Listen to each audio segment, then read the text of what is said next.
So I ended up being homeless at 18. So from homeless to over 40 million in 3 years. I got my real estate license 6 weeks later, and now I'm in year 3 of my real estate business because I always knew like I was really capable and I always wanted great things.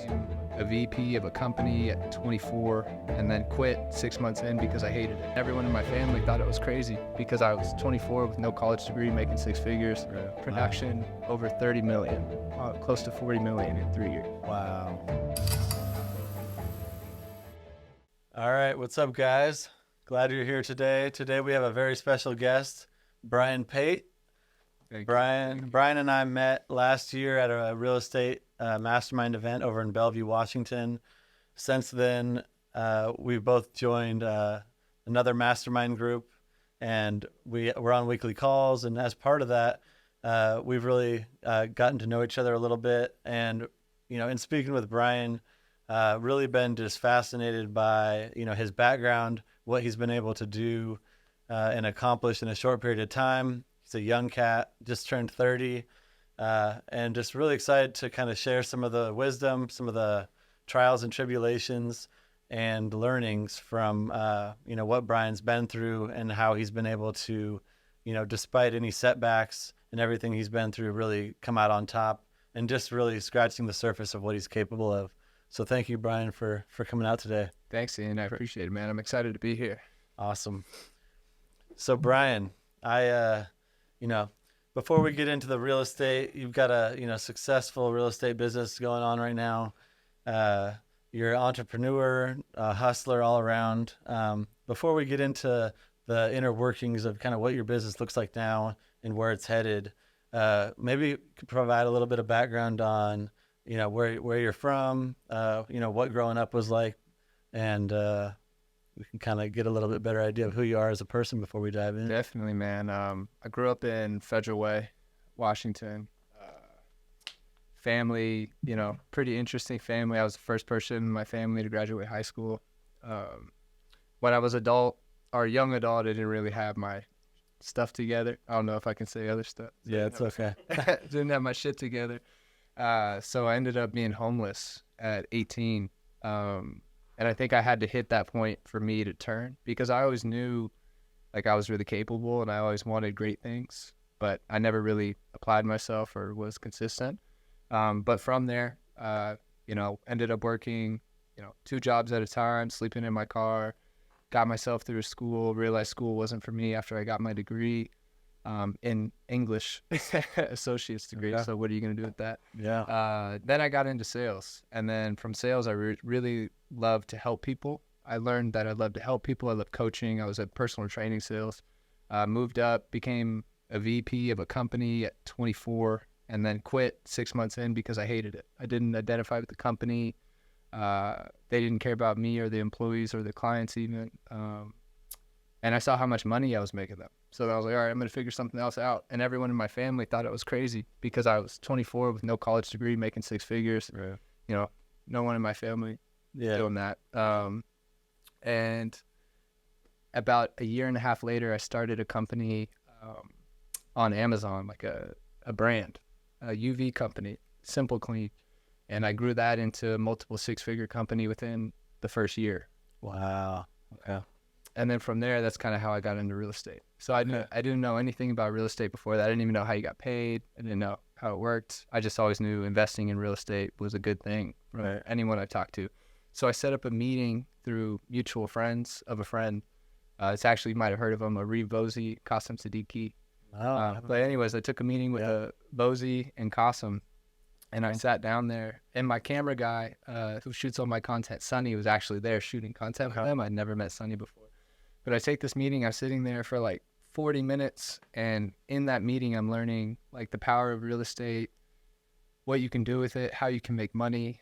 And I knew people in the industry that were making a good amount of money, but I didn't, you know, for lack of a better term, I didn't think they were very intelligent. Mm-hmm. And I was like, okay, so these people are doing this, what could I do? I ended up, after that meeting, I called my partner in the company I was talking about. I signed over my share of it because I just wanted to be done with it. I got my real estate license 6 weeks later, and now I'm in year 3 of my real estate business. And I've sold over production over 30 million, close to 40 million in 3 years. Wow. Okay. So from homeless to over 40 million in 3 years. in sales. Yeah. Wow. Yeah. Well, I was homeless at like 18 to 19. Okay. Yeah. But I got into real estate at 27. Wow. Okay. So a lot to unpack there. Going back to, when you were 18, 19, really struggling, not a lot of, positive role models around you. Yeah. What would you say was it that kind of was that turning point for you, or that kind of showed you something in yourself that you were capable of more, or that, that kind of showed you that wasn't the path that you wanted to go down? Yeah, no, I that's a good point. So I feel like my dad was awesome, just to throw that out. My dad's awesome, but not really entrepreneur. I think he sacrificed what he wanted for his kids. Right. But I decided at a young age I was waiting for someone to show me, or like someone to save me, and no one ever did. So I was like, okay, you know what? I need to become that person that I wish I had in my life. And then I'm going to become that person for my cousins, my little cousins, my nephews, my nieces. Because no one in our family, you look at them and go, well, I mean, you do now. There's other people besides me now. But when I was a kid, there was nothing there to emulate. Everyone was addicted to pain pills or all these not great things. Yeah. So I just wanted to be an example. I just knew it was bigger than me. And I also knew I was capable of it. So it felt like it was more of a calling or responsibility. That's kind of why my whole thing is paradigm. That's like why I'm obsessed with that word, is to be the paradigm in my family. That's amazing, man. Yeah, he's a Paradigm Pate on social media, so that's where you can find him. Most people are like, paradigm. I thought it was your a real estate brokerage or like the company you worked for. One day. Yeah. Yeah. Paradigm Homes or something. That's amazing. Yeah, I mean, I can completely relate to the addiction in the family, and kind of being the one that feels that responsibility to go on and do great things. And a lot of the time, even if it's parents aren't struggling with addiction, or might be middle class, a lot of the time they're really just protective or looking out for their kids, and maybe even don't want them to go into the entrepreneurial side. They limit their mindset. Yeah. There's a huge limitation of mindset of middle class. Like they have a backup plan. Don't dream too big. Temper your expectations, and I feel like that's extremely common. Yeah, especially in those classes. Yeah, so I'm sure there's a lot of people out there that can relate to that. Whether it's on the more extreme, let's say, side of addiction, and really more struggling family members and parents, like Brian and I have both been through, or if it's even average kind of middle class lifestyle, you're probably getting pushback from parents and people saying get that college degree, go to school, get a more traditional route. Yep. Even if it's an English teacher job, right? They'd probably rather you do that than risk doing something commission based. 100%. I feel like you struggle on either side. So like if you don't have the security, then you need security. But if you have the security, your family wants you to have the security. So it's like either way, you're probably going to face the same issues mentally, and you're going to have to overcome them through yourself.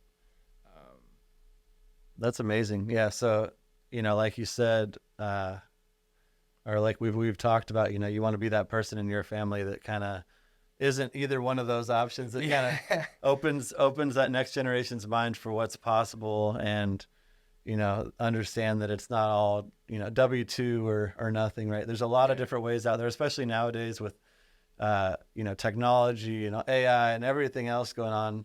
There's just so many ways to make a living and to take care of your family and have a good life. I was thinking about it on the drive here, not as like a flex thing, but I was literally like laughing about like my entrepreneur journey and how I've made 6 figures in a month in different industries. Mm-hmm. And it's like there's so many ways for you to make money. You could do a million things where if you study and apply yourself, you can really change your life. For sure. So going into like your first kind of entrepreneurial, because you were working 2 jobs for a little while there, still living in your car. You were working 2 jobs, traditional restaurant server, and as a gym. Yeah, I mean, I'll see people that haven't seen me in 10 years, and they're like, "What the?" Just because of all that stuff. But yeah, I mean, I kind of looked at it because I didn't have the security, kind of like what we were talking about earlier. Yeah. So I looked at it as, I don't even know if this is like PC or not, but like I told myself I had to work like an immigrant. I was like, if I work like an immigrant, I'll be able to get where I want to go, and I got to adapt that mindset. So yeah, when I graduated school, I was working at Joey Bellevue. I lived in Federal Way. I was driving about an hour and a half, 2 hours to commute every day. And then I got a sales job at the company I went to, and I went to be a personal training sales at LA Fitness, which is like one of the grittiest, grindiest, worst jobs you ever get. Yeah. Because the company's horrible. But anyways, I started. I work out there, but yeah, I won't say. the gym's all right. The gym's all right. But it's just the company is tough. It's like super cutthroat. The turnover is like 99%. But basically, I started on a $500 a month salary. Everything else was commission based or bonus. So I was like, oh, I'm going to keep my serving job, obviously, because I can't live on $500 a month. And then my first month there, I really struggled with it because I didn't believe in the company. So then I had to create a culture there with trainers there, build relationships to where I felt comfortable doing it. And then from there, I excelled. After 3 months there, I got promoted. I got my own club in Bellevue, and was able to quit my other job. But during that time, I was working 4 nights a week as a server and 6 nights a week at the gym. So basically Thursday through Sunday, I would be at the restaurant at nights. And then Monday through Thursday, Saturday and Sunday, I would be at the gym split shift from like 8 to 1 and then 4 to 7. And then the weekends would be like 8 to 1. And then, yeah, I would like on a Saturday, I'd work 8 to 1, 8 to 3. I would go home, change, eat, go to the restaurant at 5, be done at 11. Wow. Yeah, the craziest part of that, like as with a tax background, I'm just thinking about the fact that you were doing that, and there's people. When you're starting out, you have to grind like that. There's no way around it. But like before investing in real estate, and if you're just working earned income, grinding it out, you got to remember, 25% of that's going to the IRS. So January, February, and March of every year, you're working like Brian was doing just to pay taxes. Yep. You're not collecting your first check until April. That's crazy. So I didn't know that. If you're a high income earner and you're, paying 50% living in California with like a combined Fed and state tax, you might not be getting your first total check until July 1st. That's crazy. So, just as we're getting into this conversation, thinking about, laying that foundation, of course, I was working the 60, 70 hours a week too, public accounting, grinding it out.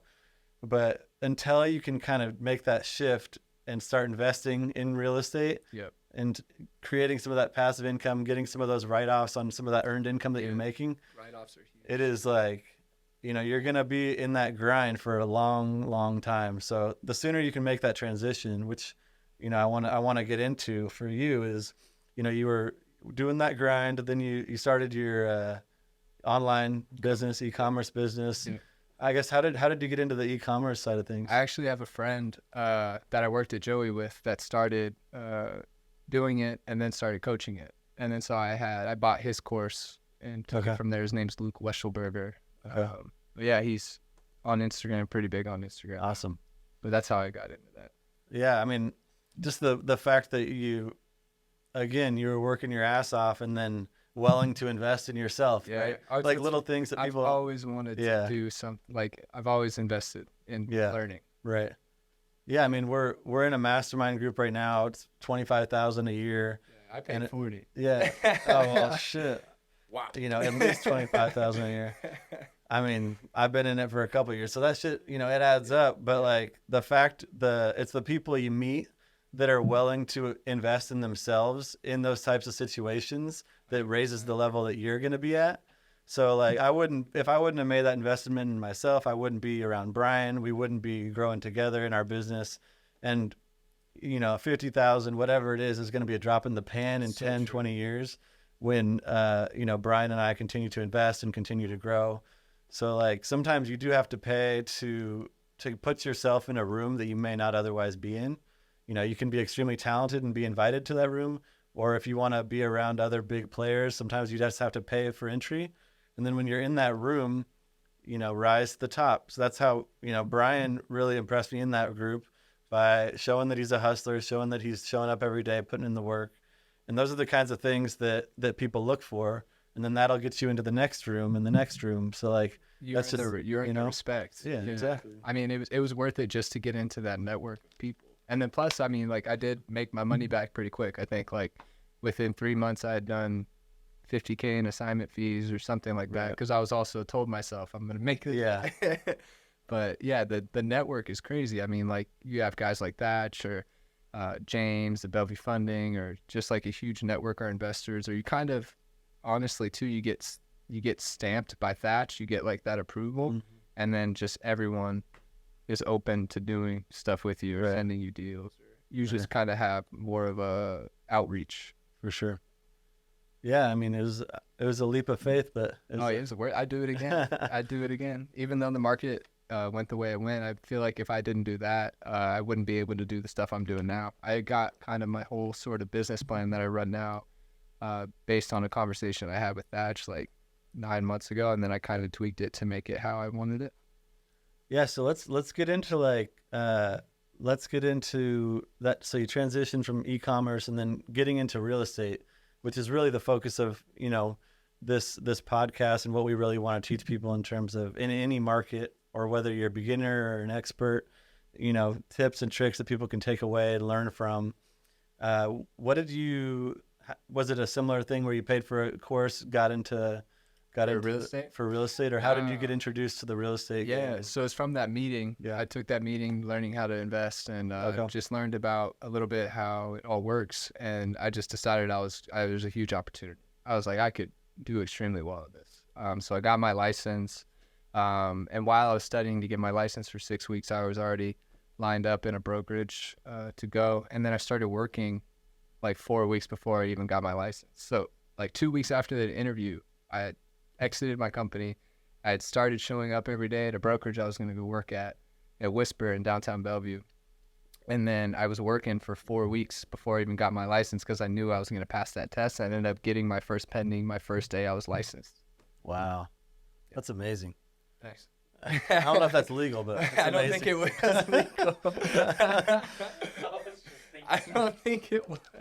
But hey, we'll take it. Yeah. The statute of limitations has passed. Yeah, probably not. No MLS people are listening. Yeah, they all are. But no, that's awesome, man. And you know, it goes back to like, you can't connect the dots looking forward. You can only connect them looking back. And all those, you know, the skills that you were learning in the gym and your e-commerce and all of that education that you put yourself through, even your English training. Yeah. I mean, you're a better public speaker than me, and you know, so, and you're on the phones making those calls. So I know that.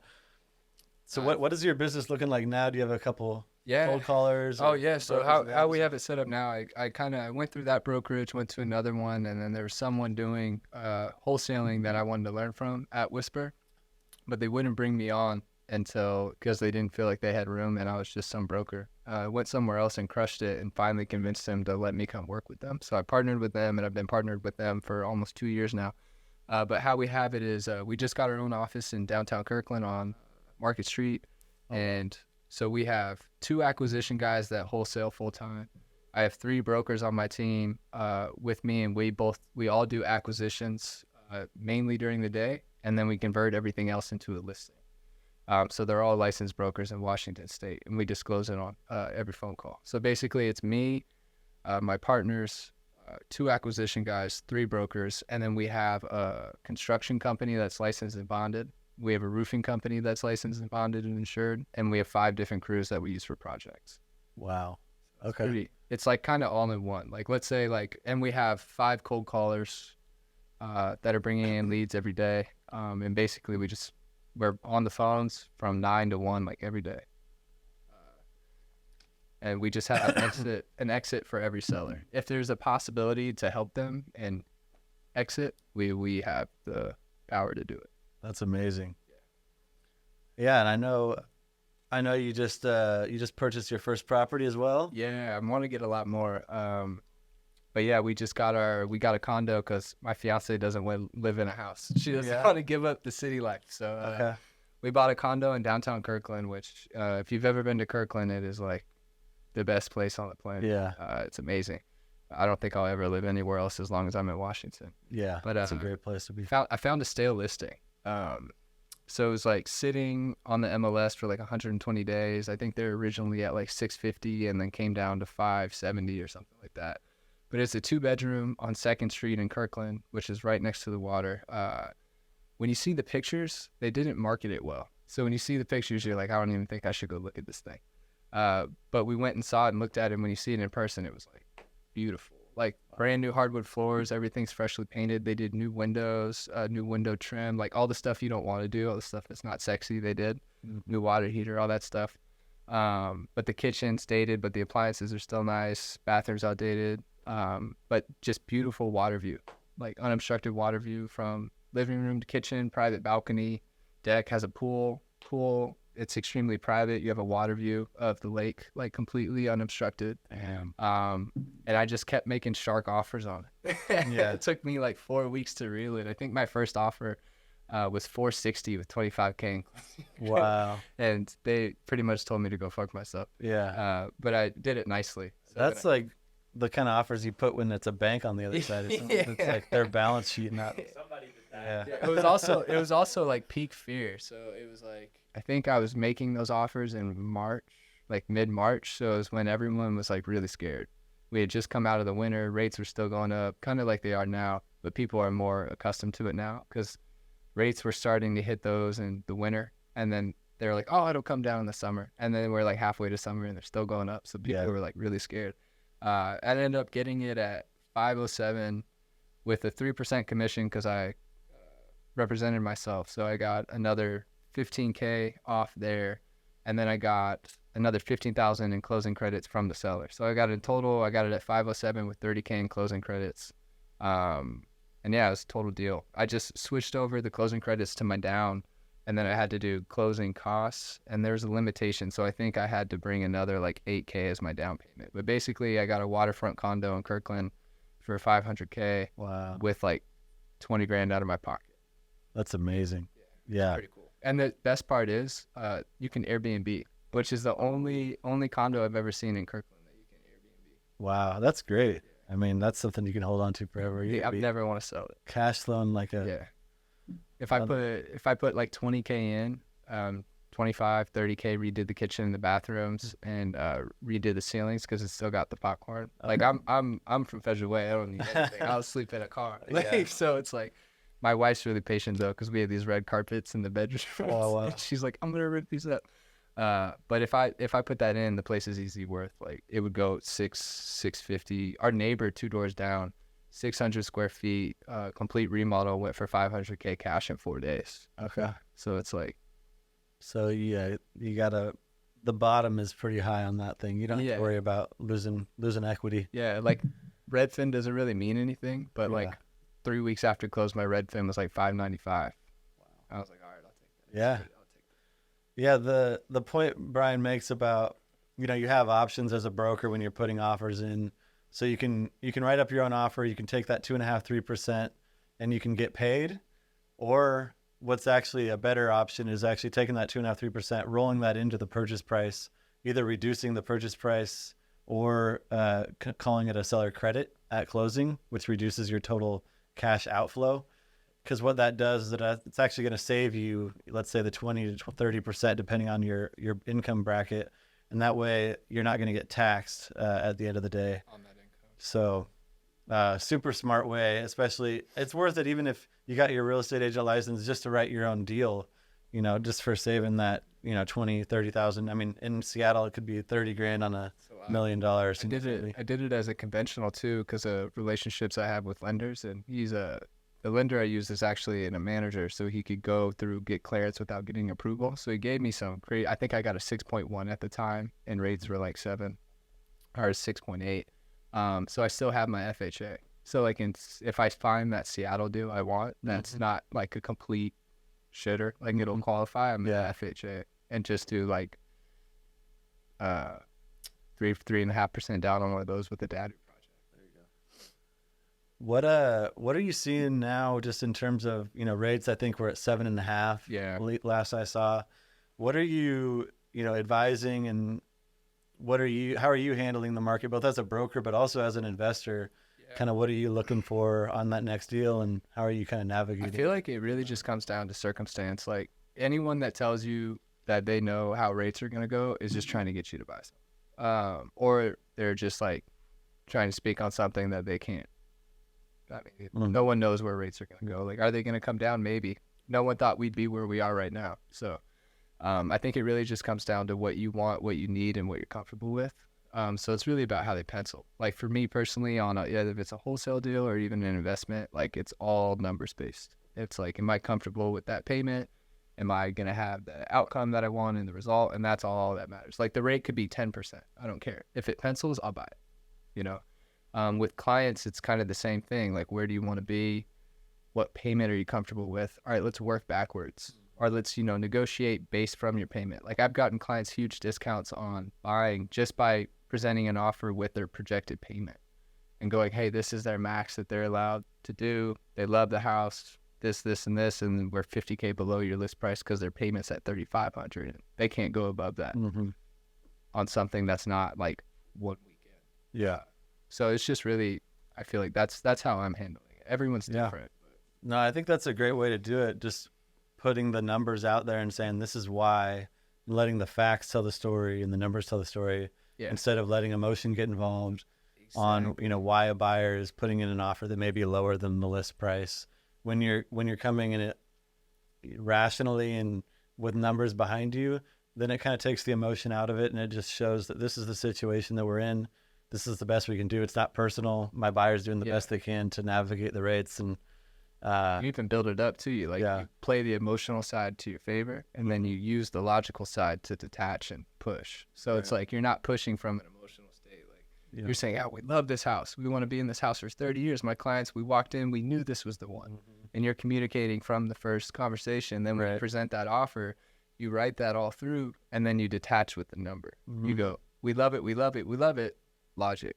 And then now they're not mad at you. They're not mad at emotion. They're mad at logic. Yeah. And then from there, the conversation is just a logical conversation about finding a medium that works to make something mutual. Yeah.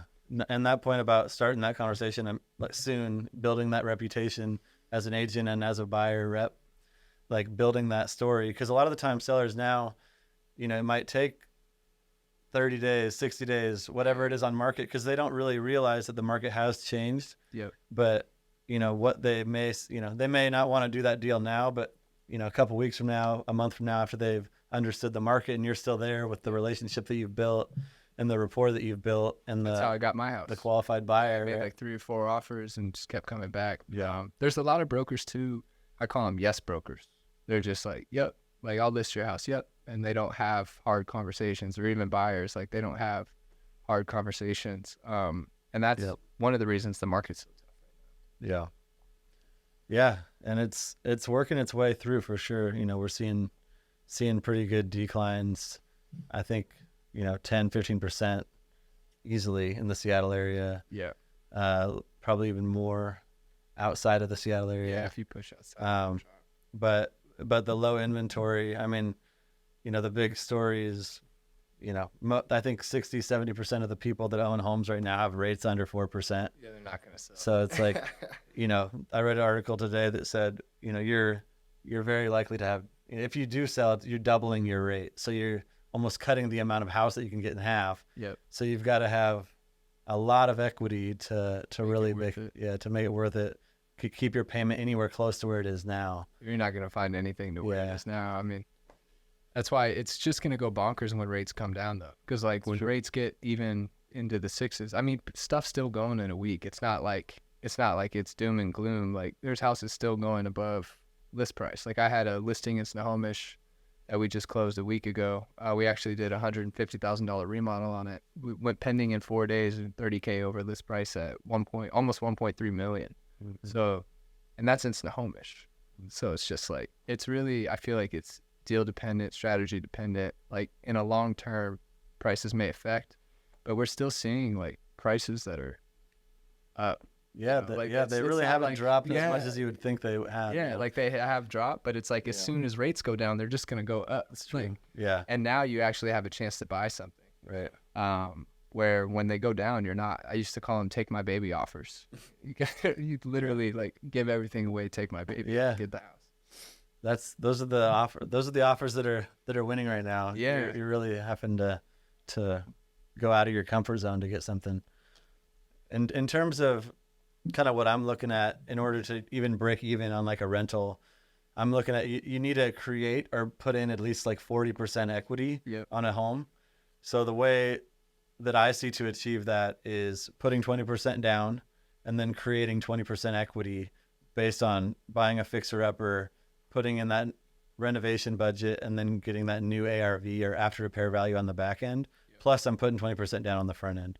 So the 20% down payment plus 20% equity growth, or 20% equity build based on the investment is going to get you that 40% that might be able to get you break even on a rental. Yeah, you might only lose 100. So yeah, so that's really DADU potential. Yeah, the DADU potential is a huge one, and that's the secret's out on that. Yeah, everyone's DADU deal, and it's funny too because like no one really knows how a DADU works. Yeah. Like, they'll be like, oh, you'll get a wholesale deal, and they'll be like DADU, and you look at it, you can't fucking put a DADU. Yeah. So for those of you that aren't aware of what a DADU stands for, it's detached additional dwelling unit.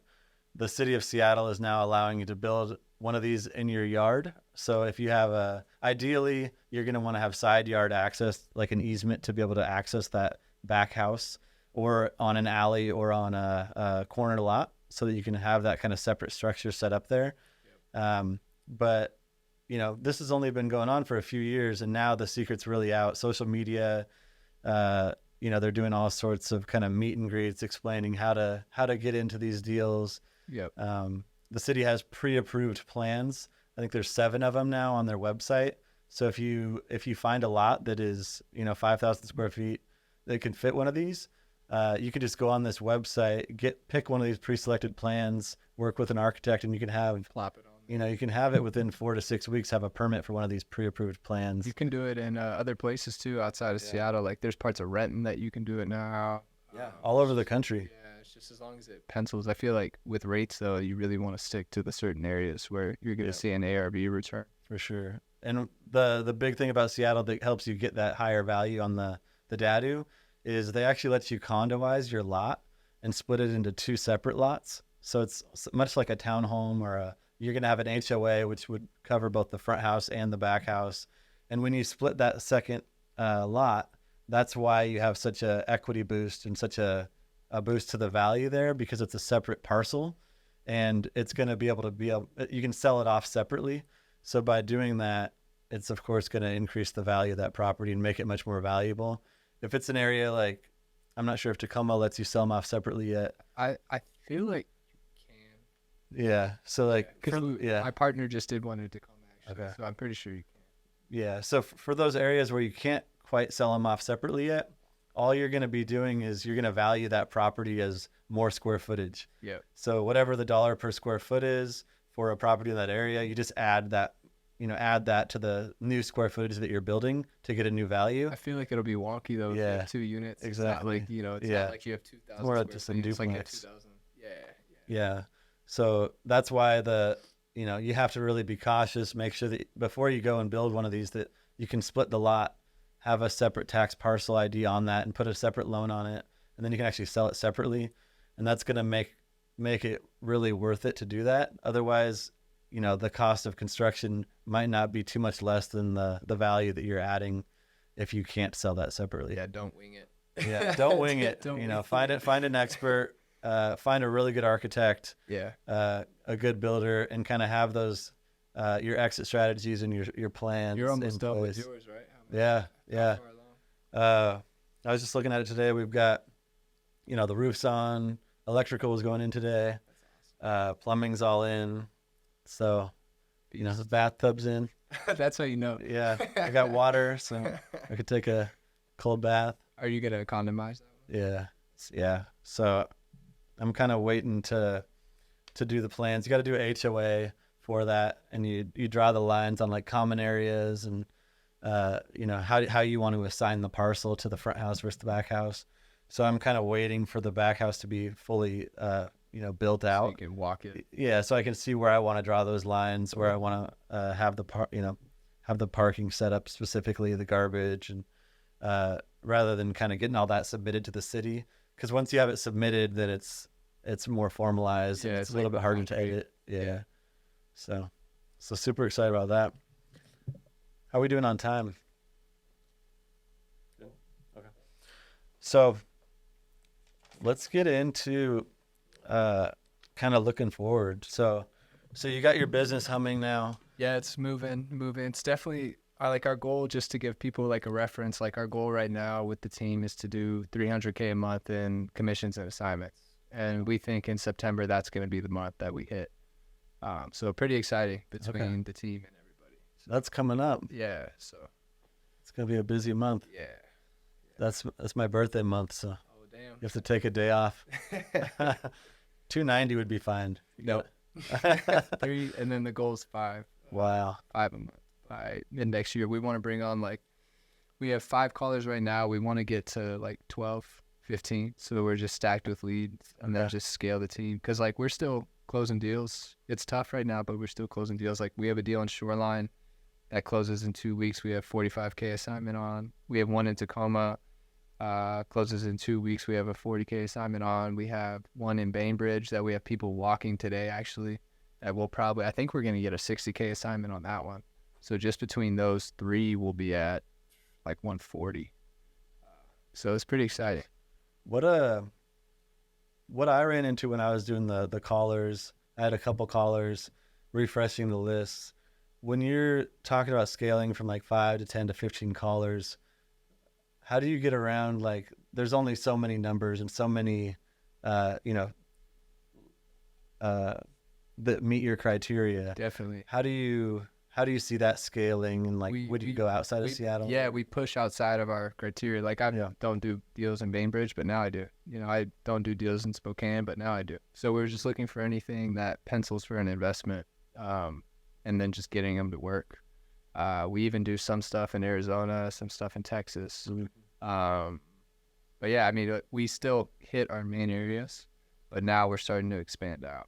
And then we just create SOPs on how to execute that out of state, standard operating procedures, right. How to comp it, how to do that, because we won't have access in the MLS outside of state or even in Spokane. So we just kind of think forward and think about, what's everyone else doing? How could we do it differently? And we want to go where we want to go, and we will get there. How do we get there? That's amazing. I like it. What do you have boots on ground on any of those places? Yeah. So we same thing. We just kind of set up connections, literally cold call. I met a flipper down in Austin 2 years ago, named Franco, and he kills it. Does 2 flips a month, makes a ton of money. I met him when I took Ellie to her birthday in Austin 2 years ago, year and a half ago at a bar, and we just became buddies. Wow. And then so I'm literally about to start partnering with him in flips in Austin. So, but what's dope is now I get into his network. I'll fund the flip and cut it with him 50-50, and he's just going to use his team, his design team, his contractor team. He's going to source it, and I trust him. He does X amount of deals a year. Wow. So, that's great. That's impressive. Thanks, man. Yeah. Just try. I feel like a lot of people just kind of overthink or they overcomplicate, and you just got to do it. Just freaking call someone.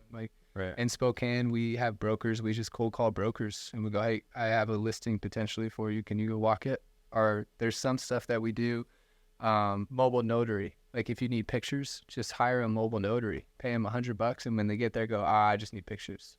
And they'll do it. Bait and switch on the mobile notary? Yeah, you pay them $150, and they'll be like, we don't need paper signed. I need you to go through the house and take pictures. And you got a new photographer. Boom. Put him in the SOP. And then you say, hey, if you see anyone that needs to sell a house that looks like you can't sell, call me. You just always funneling people. Yeah. What where do you see your business and your life going in the next 10 years or so? And kind of what are you mentioned you want to continue to grow nationally, continue to grow your team.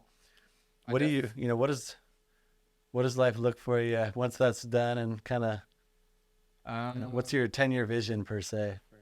I feel like I always like to learn. So I feel like we're going to scale this company to get to a certain amount. I probably once it starts hitting $500K a month, I'm going to be more coaching rather than deal hunting myself. And I'll still do Still be a broker, but I'll probably refer out clients more, just because of the money I'll be making passively from it, or just coaching, not as much passively. And from there, I just kind of want to pursue other passions, like, start other brands. I've had success starting brands, so that's not something I want to step away from. It's just something I want to have time for. Investing in other places, really just freedom to explore passions and travel. I mean, I don't really have a ton of specifics because I don't want to pigeonhole anything. Right. Like, and that's one thing about me. I never predetermine anything. I kind of go into anything with an open mindset, take it for what it is, and then if I see something that I want to pursue, I maximize it. I go all in, like 1,000%. And then from there, I'll go to lay of the land and the same thing, and then go. Like, some people try to say you can't do all these other things. I don't think you can do all these other things at the same time, but I do believe you can build something, step off, manage it, build something else, step off, manage it, because you just need the systems in place. Right. So for me, I eventually have a family one day, maybe in my 40s, but until then, I think I'm just going to be chasing the entrepreneur hustle and creating new incomes and doing all that fun stuff. I never thought I'd be here doing what I'm doing now. I never thought I'd be able to flip houses, or, I want to be a developer. I kind of want to do the Thatch stuff where he, buys the townhomes, keeps one, Right. stuff like that. I know it's pretty vague, but And no, you're well on your way. Yeah. And, I know I'm inspired. I hope everybody listening is inspired and has something they can take away from today. Where can folks find you? So my Instagram is Paradigm Pate. I have a YouTube that I don't upload to, Paradigm Pate. But yeah, I'd say the best place to connect with me would be Paradigm Pate. Okay. And if anyone has a deal, send me your deals. That's like the lifeline of my business, because the difference between us and everybody else is I'm either going to coach you on how to get the listing, or I'm going to close on the deal. So you're either going to get your 3% through me, or I'm going to tell you why it doesn't work, how it doesn't work, explain it to you, and then show you how to go close it. I'm never going to steal a deal from somebody, or I'm never going to not pay somebody. So send me your deals. Yeah, you'll find this guy with a sweatshirt that says "Send me your deals." I brought it. Yeah, That's what I wanted. Well, cool, man. Before we head out, I always like to finish with the question for my guests of why you love real estate. I love real estate because it's just an opportunity for anyone that just wants to hustle and learn and grind and take care of people. It's abundant. It's an industry where I feel like you get what you put into it. So if you don't have a good interest for people, you might be able to make some money and then you're out. People are done. But if you're someone that's really wants to look out for people, help them to the max of your ability, and you want to keep learning, it's an infinite income. There's no limit to how much money you can make. You literally can change lives and help people. Like my best friend, I've made a millionaire in my first 3 years of real estate. My best friend, Brendan, he was my first deal. He bought a duplex in Bremerton. He's cash flowing. It was over a 1% deal. It was worth $315. Now it's worth over $5. Cash flow is $1,500 a month. He bought his second duplex with me on a VA loan about a year ago, and that one would cash flow with zero money down on a VA loan. We negotiated it so well. Wow. So now he actually makes $100 a month to live in his house, and his houses are worth like 1.1 million. That's awesome. That's why I live real estate. Yeah, changing lives. Yeah, and yours too. I mean, there's not another industry where you can come in and just literally change your life. I've made, a lot of money. And just a short amount of time from real estate. So I love real estate. Yeah. Well, you're on the right path, man, and I'm excited to be a part of it, see the journey, see what you can accomplish, and I'm really thankful that you came out today. I hope everybody here learned something, and we'll see you on the next one. Yeah, Ian's like the best dude. Thanks, bud. Appreciate it, man. Thank you.